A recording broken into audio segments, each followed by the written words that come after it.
Hello everyone, welcome back to the session of Science and Technology. Friends, మనకి ఈ group 2 సిలబస్లోనే unit 1 అనేది నేను ముందు నుంచి మీకు చెప్తూ ఉన్నా. సో నేను ప్రతి యూనిట్ ఎక్స్ప్లెయిన్ చేసేటప్పుడు దాని ఇంపార్టెన్స్ ఏందో నేను మీకు ఆల్రెడీ ఎక్స్ప్లెయిన్ చేస్తూ ఉంటా క్లియర్లీ.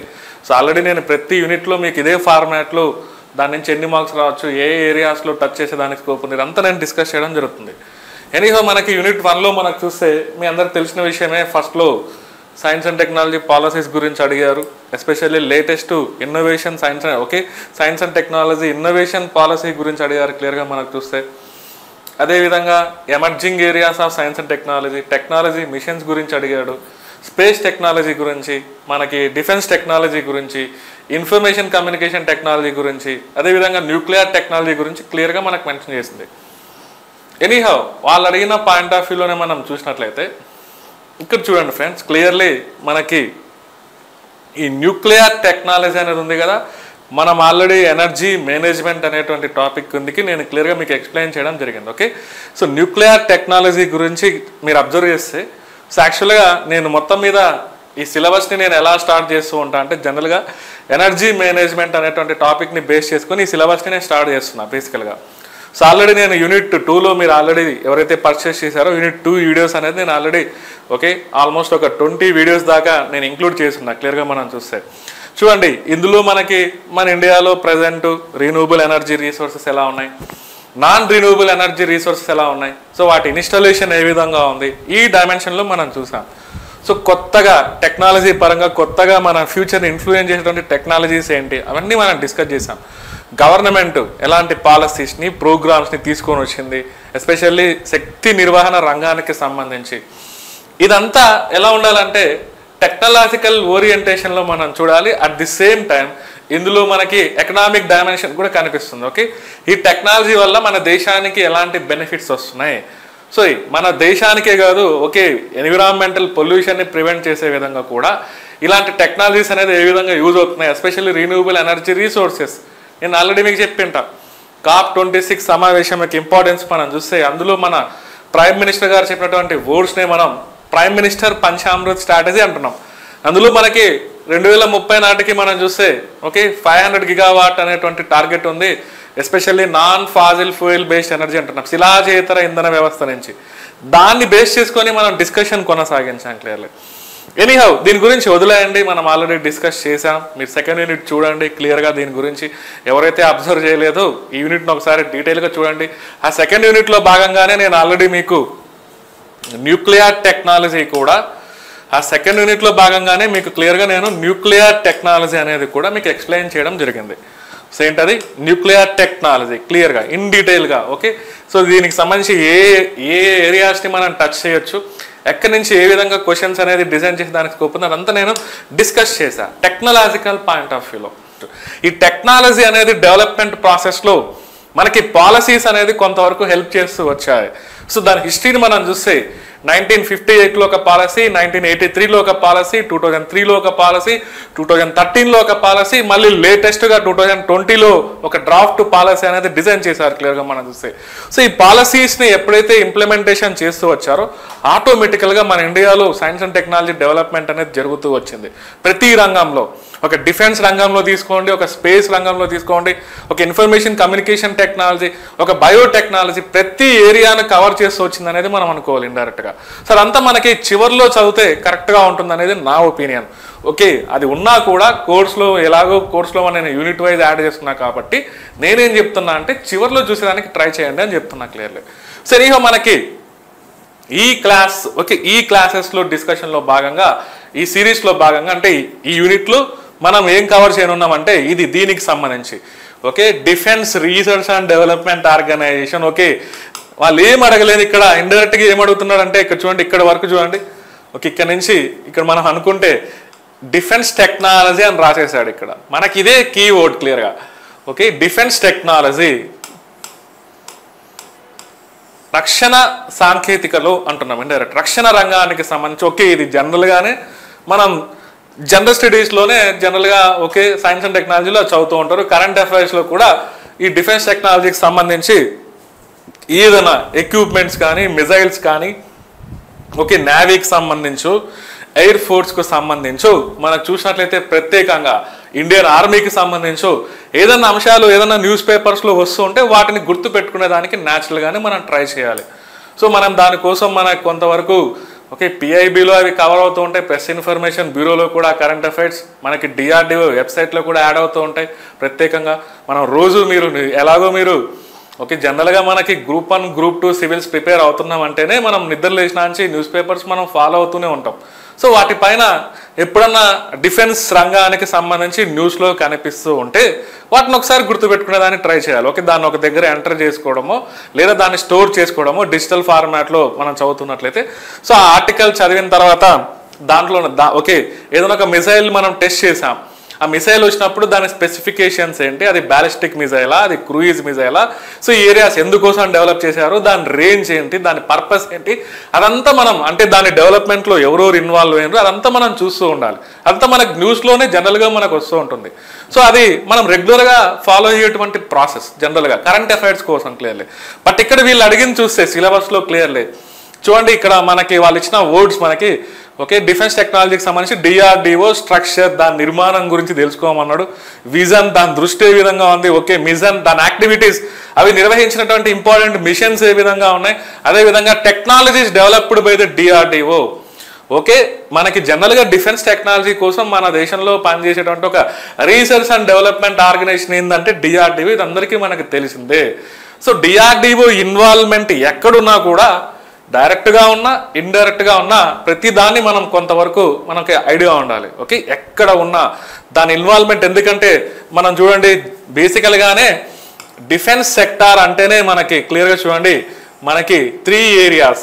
ఓకే మనకు ఉన్నటువంటి సాయుధ బలగాల్లో ఓకే త్రివిధ దళాలు అంటున్నాం. ఓకే క్లియర్గా మనకి 3 ఆర్మ్డ్ ఫోర్సెస్ మనం చూస్తే చూడండి ఫస్ట్ మనకి ఇండియన్ ఆర్మీ గుర్తొస్తుంటుంది, అదేవిధంగా ఇండియన్ నేవీ గుర్తొస్తుంది, అదేవిధంగా మనం చూస్తే ఇండియన్ ఎయిర్ ఫోర్స్.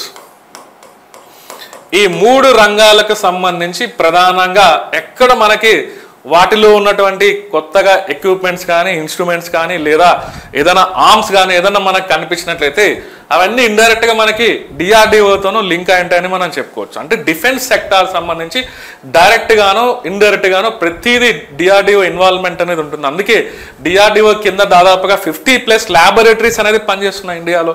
మనం చూస్తే చూడండి డిఆర్డిఓ కింద దాదాపుగా 50+ ల్యాబొరేటరీస్ పనిచేస్తున్నాయి భారతదేశంలో క్లియర్గా.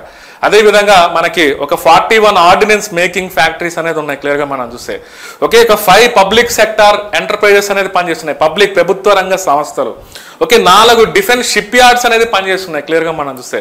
సో అంటే డిఆర్డిఓ ఇన్వాల్వ్మెంట్ అనేది డిఫెన్స్ రంగానికి సంబంధించి ఏదో ఒక ఏరియాలో ఇండియన్ ఎయిర్ ఫోర్స్ కానివ్వండి, ఒక ఇండియన్ నేవీ కానివ్వండి, అదేవిధంగా ఇండియన్ ఆర్మీ కానివ్వండి, ప్రతి దగ్గర ఇన్వాల్వ్మెంట్ అనేది ఉంది.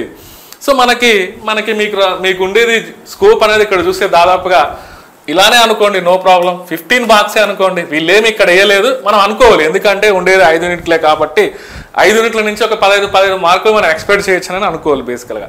సో మరి ఇక్కడ ఉన్నటువంటి ఏరియా నుంచి మనం ఒక 3 మార్క్స్ కంటే ఎక్కువ ఎక్స్పెక్ట్ చేయలేమని అనుకోవచ్చు, చెప్పలేము.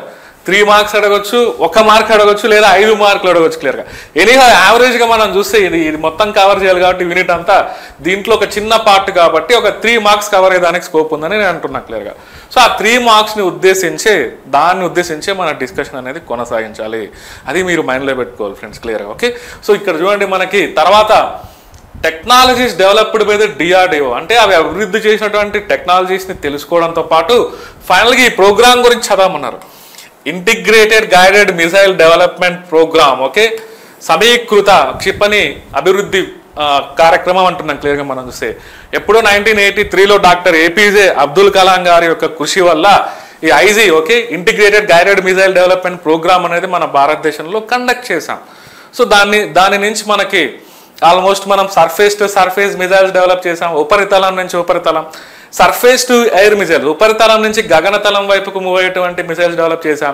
యాంటీ ట్యాంక్ మిసైల్స్, ఓకే శత్రు దేశాలకు సంబంధించిన యుద్ధ ట్యాంకులని ధ్వంసం చేసే విధంగా మిసైల్స్ డెవలప్ చేసి వచ్చాం. ఓవరాల్గా కార్యక్రమం అనేది మనం చూస్తే దాదాపుగా 1983లో అది స్టార్ట్ అయిందని మనం చెప్పుకోవచ్చు. అది దాదాపుగా ఒక 30 సంవత్సరాలు ఆ కార్యక్రమం అనేది రన్ అయింది క్లియర్గా. సో దాని గురించి చదవమన్నారు మనకి ఇండైరెక్ట్గా మనకు చూస్తే. ఓకే అంటే దాంట్లో తయారు చేసేటటువంటి మిజైల్స్ని మనం తెలుసుకోమని చెప్పారు ఇండైరెక్ట్గా మనం చూస్తే. దీని గురించి కూడా మనం కొంతవరకు లాస్ట్లో, దట్ మీన్స్ ఇక్కడ ఇచ్చినటువంటి వాటిలో ఇది కూడా మనం చూడాలి ఫ్రెండ్స్. మెయిన్ కీ రోల్ నాకు తెలిసి దీని నుంచి మిజైల్స్ నుంచి ఖచ్చితంగా 1 or 2 క్వశ్చన్స్ అనేది మీకు ఖచ్చితంగా మీరు ఎక్స్పెక్ట్ చేయొచ్చు క్లియర్గా. ఓకే, ఈ ప్రోగ్రామ్ నుంచి మాత్రం ఖచ్చితంగా ఒక క్వశ్చన్ అయితే వస్తుంది ఇండైరెక్ట్గా. ఎనీహౌ మనకి ఇచ్చినటువంటి కీ వర్డ్స్ని బేస్ చేసుకొని మన డిస్కషన్ అనేది కొనసాగిస్తూ మూవ్ అవ్వాలి.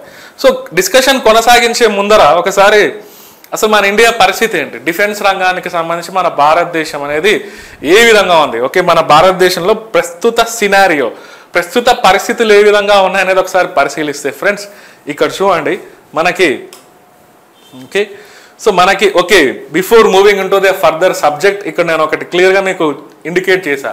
సో మీ అందరికీ తెలిసిందే, ఓకే మినిస్ట్రీ ఆఫ్ డిఫెన్స్ యొక్క R&D వింగ్నే DRDO అంటున్నాం క్లియర్గా. DRDO ఇది ఎప్పుడు ఎస్టాబ్లిష్ అయిందంటే ఓకే 1958లో, 1958లో, 1954లో మనకు చూస్తే okay department of atomic energy అనేది ఒకటి ఫామ్ అయింది.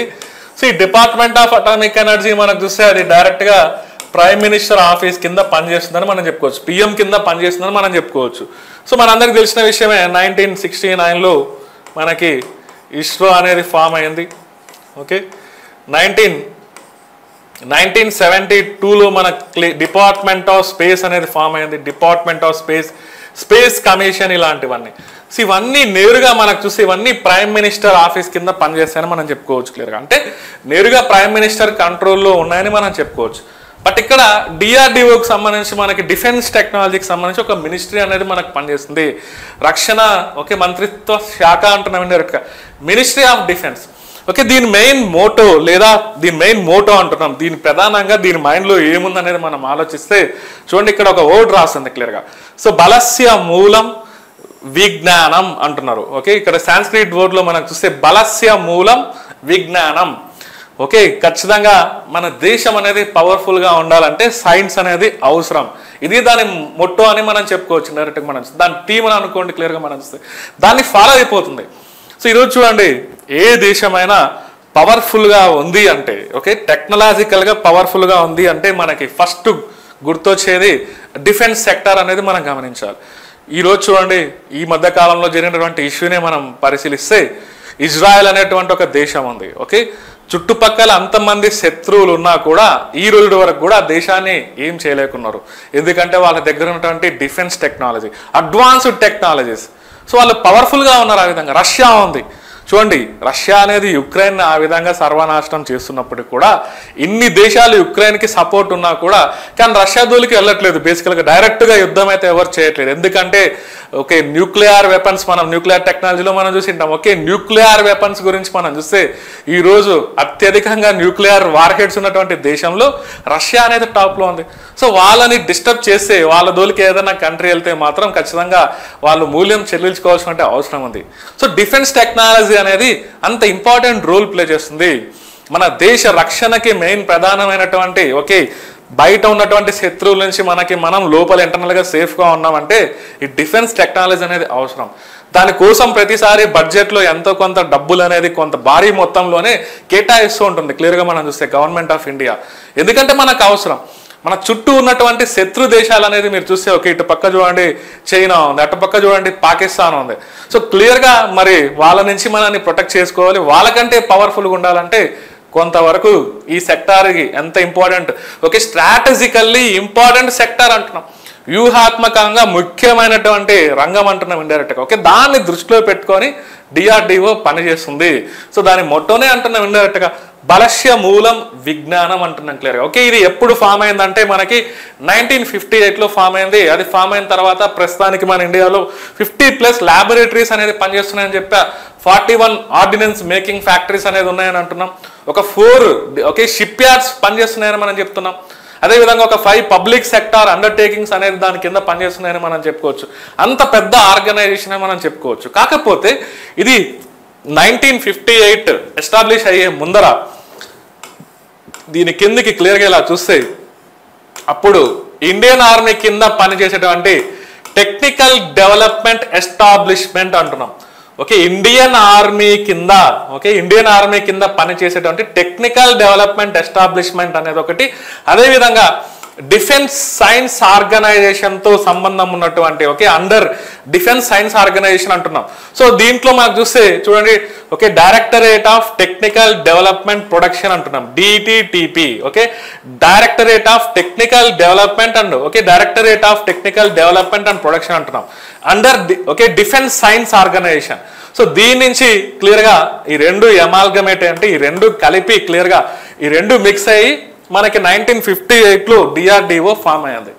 హిస్టరీ పరంగా మనం చూస్తే క్లియర్గా రెండు ఇన్వాల్వ్మెంట్ ఉన్నాయి అంటున్నాం. ఓకే ఒకటి ఏమంటున్నాం డైరెక్టరేట్ ఆఫ్ టెక్నికల్ ఎస్టాబ్లిష్మెంట్ ఉన్నాం, అది ఇండియన్ ఆర్మీ కింద. ఇంకొకటి ఏమో okay under defence science organisation కిందకి ఇది ఉంది, ప్రత్యేకంగా డిటిడిపి అనేది ఉంది, directorate of technical development and production అంటున్నాం క్లియర్గా.